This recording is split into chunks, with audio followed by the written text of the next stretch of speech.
Clic, bonsoir cinéphiles et cinéphiles. Aujourd'hui, on se retrouve sur Ciné Passion Blu-ray DVD pour vous parler du Walking Dead saison 8, épisode 15. Et oui, la saison 8 commence à toucher à sa fin. Encore un petit épisode et voilà, on attendra la saison 9 avec impatience. Je vous dis, on attendra. Pourquoi? Parce qu'elle est déjà re-signée, ça c'est sûr et certain. Que vous dire sur cet épisode 15 de la saison 8? On s'attendait à beaucoup plus de rebondissements, mais il y a des petites choses que franchement j'ai vraiment adoré dans cet épisode. Déjà, la première chose, si vous vous souvenez, quand on quitte Rick dans l'épisode 14, on voit qu'il prend la lettre de Carl. Et on se dit, va-t-il la lire ou pas? Puis après, on n'est pas con, on se dit, il va quand même finir par la lire, cette lettre. Et l'épisode commence comme ça. Et franchement, c'est vraiment touchant. Car là, on sent vraiment bien que Carl fait ses adieux à son papa. Mais ne parle pas que de, de l'après-apocalypse. Il parle plutôt aussi des souvenirs qu'il avait avec sa maman, son papa, ses grands-parents. Donc de tout ce qui était avant l'apocalypse. Donc qui disait qu'il se souvenait de tout et que pour lui, la meilleure des choses, ce serait peut-être que dans son texte, quand on entend qu'il aimerait bien que ce soit pareil, que les enfants, Judith et tout ça, puissent aller se promener, aller au cinéma. Il fait même une allusion que d'une piscine, que ah ouais, ça aurait été bien, une piscine aussi euh, à la prison et des choses comme ça. On voit vraiment bien que Karl, lui, il veut vraiment que tout le monde, on trouve une solution, même si pour lui, ce sera dur de faire la paix avec les saviors, les sauveurs. Peut-être que chacun reste de son côté et que voilà, mais bon, il demande à son papa d'essayer. Et voilà. Et je trouve que franchement, c'est touchant. On voit une larme couler sur la joue de Rick. À mon avis, voyant un peu le visage d'Andrew Lincoln, donc Rick Grimm, on se dit qu'il va sûrement peut-être lui essayer de tourner cette fameuse page. Hop, lettre sitôt lue, boum, générique tombe, et là, que voit-on? Notre ami Simons en pleine discussion avec deux crapauds ensemble, deux crapules, Simons et Grégory.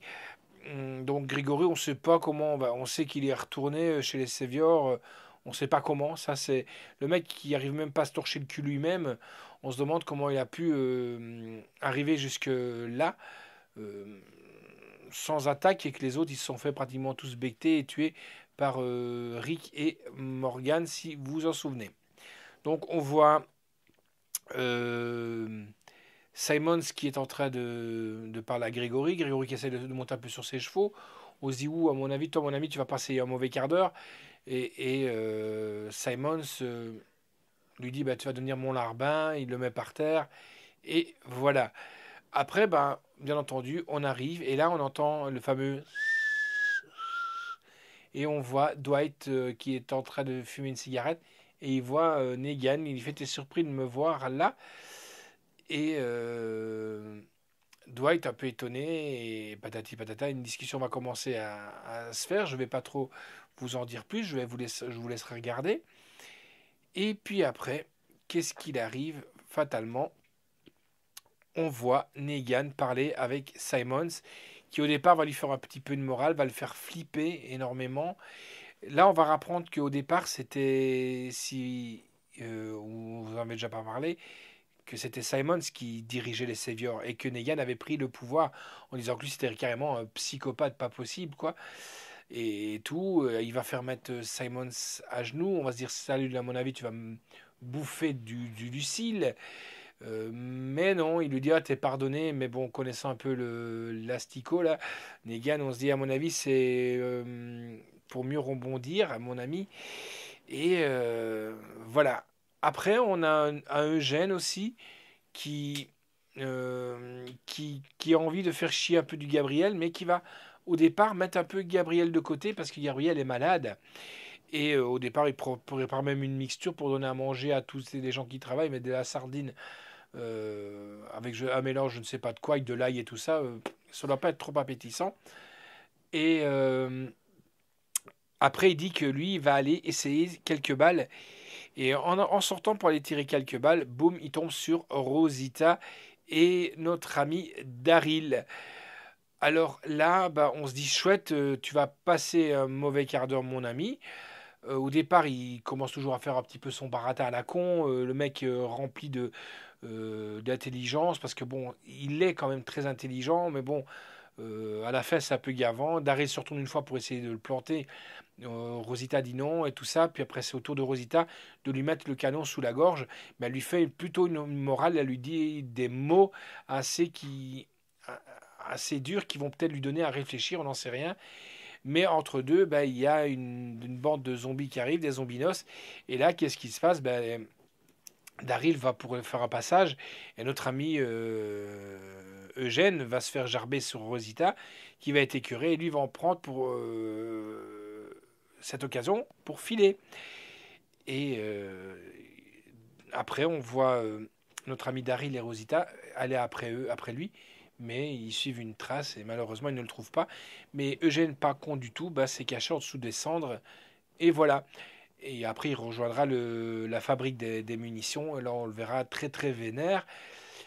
Et là, il va même dire à Gabriel de reprendre du service, de fabriquer les balles. Mais, il va dire à Gabriel, surtout, tu suis mes instructions et pas autre chose. Ce qui me laisse peut-être penser que Rosita lui a peut-être sonné les cloches et lui a peut-être donné à réfléchir en disant que c'était un trade et tout ça. Et qu'au départ de l'épisode, il avait fait remarquer à Gabriel que s'il y a la douille qui est mal fabriquée, elle peut péter à la tronche du mec qui tire. Va-t-il peut-être demander à Gabriel de faire ça? J'en sais rien du tout. Si c'est ça, c'est vraiment un retournement de situation. Et peut-être que Eugène reviendrait dans le bon camp. Mais après, est-ce que tout le monde serait d'accord de pardonner son geste? J'en sais rien. Ça, on verra, bien entendu, l'épisode suivant. Entre-temps, bon, Dwight s'entend un peu le vent tourner parce que à un moment donné, notre ami Simons va demander à Dwight de le rejoindre pour essayer de dire bah, on va prendre le pouvoir. Il est temps, Negan n'est plus. Tu es d'accord de nous suivre? Dwight va jouer le jeu. Ils se réunissent dans la cour. Et là, Simons va carrément ouvrir le débat et va dire à Dwight viens avec nous, viens avec nous. Hein, surprise. Et boum boum, on tire dans le tas. Et il reste que Simon face à Negan. On se dit là, mon ami, t'es fini. Il traite, Simon traite Dwight de salopard, de tous les noms. Et là, qu'est-ce qui va se passer? Negan, en bon chef, va dire bah, écoute, on va régler ça vraiment comme il se doit. Celui qui gagne aura l'occasion d'être le chef. On se dit, bah, à mon avis, il va avoir une couille dans le bouillon. Et on les voit après dans une salle. Et ça bastonne un peu comme l'école. Ça bastonne, ça bastonne. Et pendant la bagarre, on va avoir Dwight qui va amener Grigory sur le côté et va lui donner un plan parce que Negan, entre-temps, avait élaboré un plan pour poster des gens, des saviors, avec des munitions pour pouvoir attaquer la colline et se faire manger tout le monde. Donc, du coup, bah, il donne le plan, parce qu'il avait fait une copie à Grégory, il lui donne une clé de bagnole et il lui dit fous le camp, va à la colline, donne ça à Rick, c'est pour demain et tout ça. Et Dwight retourne dans la foule. Et là, la bagarre se fait. Au départ, on se voit Negan maltraité. On se dit, ça y est, Simon va prendre le pouvoir. Mais bon, ça aurait un peu été trop téléphoné, entre guillemets, que Negan meure comme ça. Donc, résultat des courses, après, Negan va reprendre le dessus et va même, à la fin, étrangler notre ami Simons et avec même un petit bris d'os et plus de Simon. Et voilà, après, il va retrouver Dwight. Et là, la grande surprise. Donc je vous fais des résumés. Moi j'aime pas de mettre tout à la suite comme ça vous laisse percuter aussi un petit peu. Parce que si je vous raconte l'épisode vraiment à la suite, bah ça sert à rien. Vous regardez pas et vous écoutez quoi. Donc c'est mieux comme ça. Je mets un petit peu, mais c'est plus ou moins dans le même ordre. Euh, donc on voit notre ami Dwight qui va suivre notre ami Negan. Et puis à un moment donné, on les voit marcher, et là il dit oui, tu vois, j'ai des choses pour toi, t'es vraiment fidèle, t'as tout vraiment été pour moi et tout ça. Il lui tape sur l'épaule, et il dit ouais, t'as subi le fer à repasser et tout ça. Et là, il va ouvrir la porte, et grande surprise, on a Laura. Si vous vous souvenez pas de Laura, c'est la personne que Dwight avait tiré dessus quand il y a eu l'attaque d'Alexandria et il l'avait laissée vivante et elle s'était enfuie. Et ben, il avait tué tout le reste des Saviors. Et là, elle va dire que Dwight est un traître et ça va chauffer. Mais Negan, encore une fois, dit mais toi, mon ami, j'ai quelque chose pour toi, j'ai quelque chose d'autre. Et on ne sait pas ce qui va se passer pour lui. On verra ça dans l'épisode. À un moment donné, on voit Michonne, et là, ça me fait un peu peur parce qu'on voit qu'elle commence à perdre un peu pied. Qu'elle aussi, elle en a marre de tout ça, elle a envie de tourner un peu la page.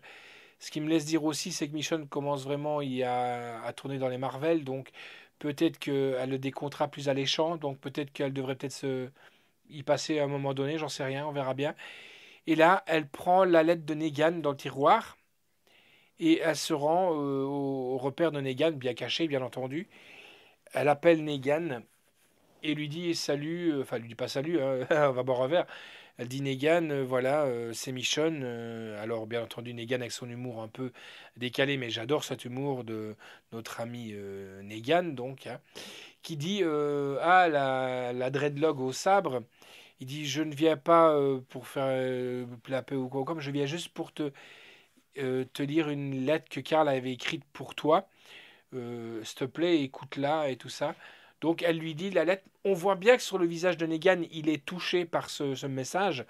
J'en dis ce qu'on vient pas, mais il lui dit qu'il est trop tard pour tout ce qui a été fait et il peut y avoir qu'un vainqueur. Voilà, c'est ce qui fait comprendre. Et il dit, et encore une fois, que c'est Rick le déclencheur de tout ça.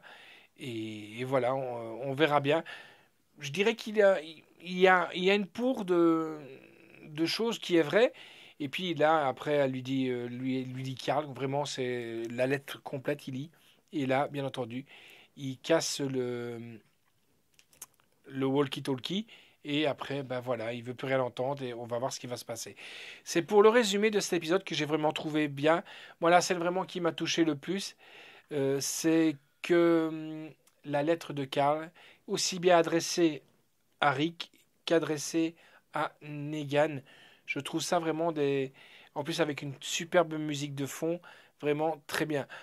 Petit bémol que je trouve quand même, c'est que notre ami Simons, vous savez qu'une fois que on meurt, on devient un zombie.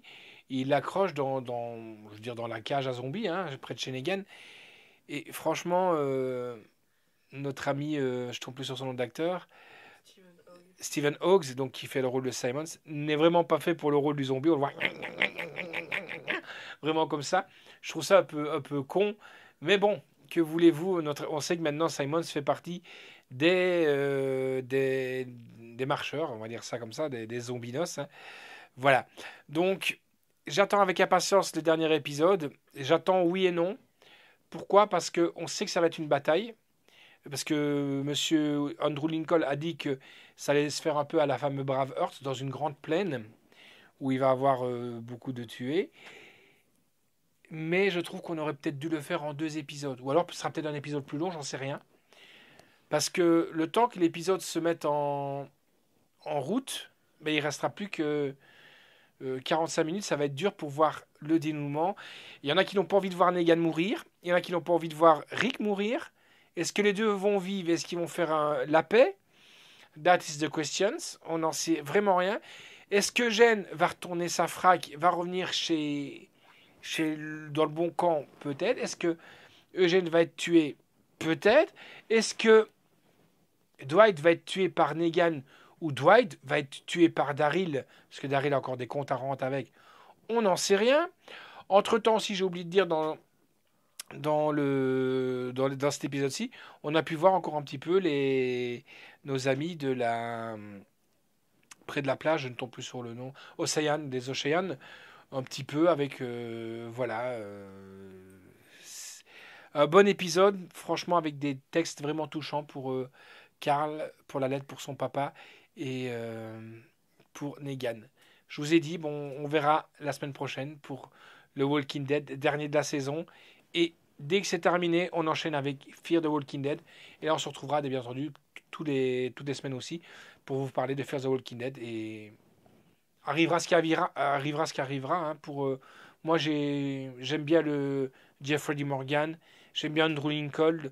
J'aimerais bien être bien, un peu comme le gouverneur, peut-être voir encore un petit peu Negan dans des épisodes suivants, dans la saison 9. On ne sait pas, peut-être qu'ils vont réaliser le rêve de Karl, j'en sais rien. Voilà. En tout cas, à bientôt les amis et à la semaine prochaine pour le final. Ciao!